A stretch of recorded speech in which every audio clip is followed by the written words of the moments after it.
आप देख रहे हैं पिछले हफ्ते भी धरना हुआ था और इस हफ्ते भी हुआ है और आगे भी होगा। एक हफ्ते का अल्टीमेटम हम सरकार को देते हैं।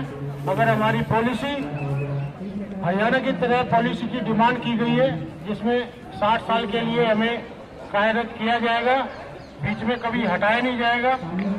परमानेंट टीचर की तरह हम लोग स्कूलों में कार्य करते हैं, उन्हीं की तरह हमें सैलरी मिलनी चाहिए, अन्य भत्ते मिलने चाहिए, लगातार सेवाएं हम 60 साल तक दे सके। मेडिकल सुविधाएं, एलटीसी सुविधाएं, सारी जिस प्रकार की सुविधा एक परमानेंट टीचर को मिलती है वह हमें जल्द से जल्द सरकार तत्काल प्रभाव से लागू करे। नहीं तो आने वाले दिनों में हम बहुत बड़ा धरना प्रदर्शन करने वाले हैं, सड़कों पे उतरेंगे, उनके घरों के बाहर भी बैठेंगे।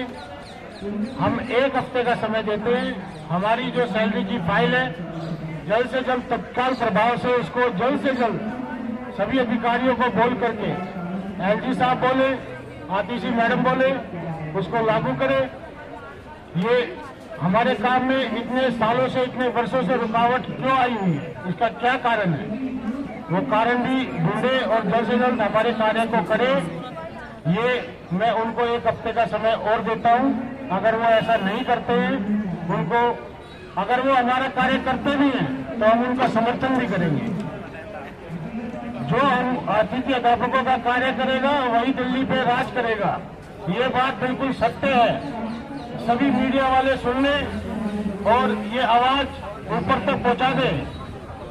जो भी हमारा कार्य करेगा वही दिल्ली पे राज करेगा। और किसी ने हमारे कार्य में अड़चन डालने की कोशिश करी इस आने वाले एक हफ्ते के समय में, तो उस पार्टी को वो खामियाजा भुगतना पड़ेगा। चाहे कोई कितना बड़ा दल हो, चाहे बीजेपी हो, अगर एलजी साहब हमारे कार्य को रोकते हैं तो भूल जाए कि बीजेपी दिल्ली में आने का जो सपना देख रही है वो केवल सपना रह जाएगा।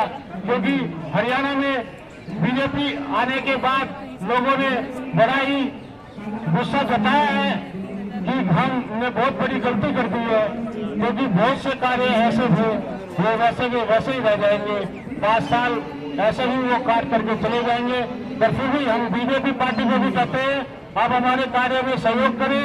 एलजी साहब को कहें, अधिकारियों को कहें, जल्द से जल्द हमारे इस कार्य को करें। कोई भी अड़चन किसी प्रकार की अगर दिल्ली सरकार कोई घोषणा करती है उसमें उन्होंने डाली तो अच्छा नहीं होगा, उनका सपना रह जाएगा। हाँ, वो हमारे सहयोग करेंगे, हम भी उनके लिए तनमन धन से कार्य करेंगे, चाहे वह आम पार्टी हो या बीजेपी पार्टी हो। तो अब हम देखते हैं पहल हमारे लिए कौन करता है।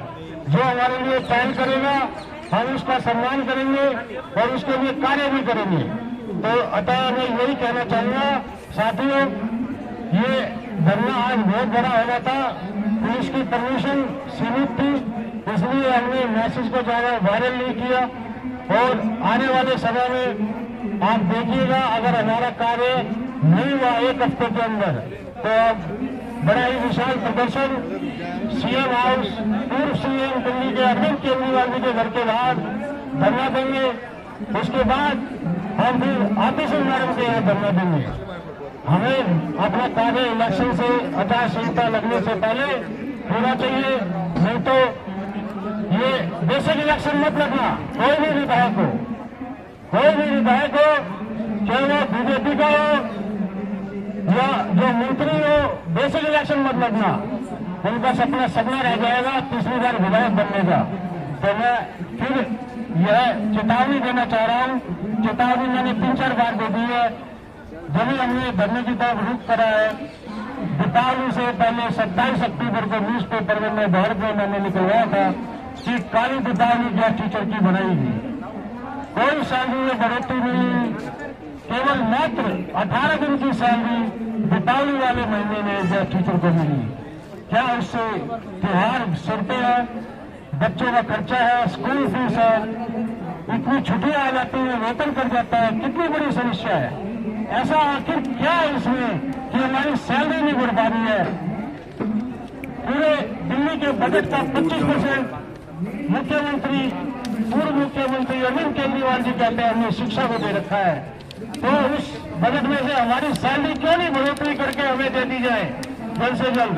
क्या समस्या आ रही है सामने रखिए, सामने बात कीजिए। केवल 2 घंटे का काम है मित्रों, 2 घंटे का।